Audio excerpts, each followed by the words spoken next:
Hello పిల్లలు, ఈ రోజు మనం అక్బర్ కల పార్ట్ 2 విందాం. ఒకరోజు బీర్బల్ని ఏడిపించాలని అక్బరు చక్రవర్తి దర్బారులో, బీర్బల్ రాత్రి నాకు ఒక కల వచ్చింది.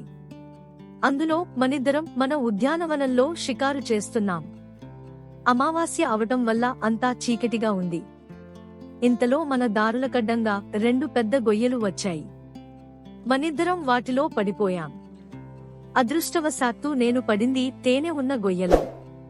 నువ్వు పడ్డ గొయ్యిలో ఏముందో తెలుసా? బీర్బల్ని ప్రశ్నించాడు అక్బరు. ఏముంది ప్రభూ అందులో? అమాయకంగా అడిగాడు బీర్బల్. బురద.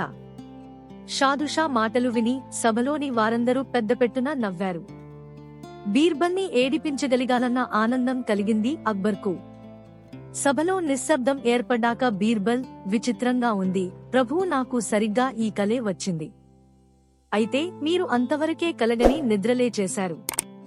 నేను కల పూర్తయ్యే వరకు నిద్రపోయాను.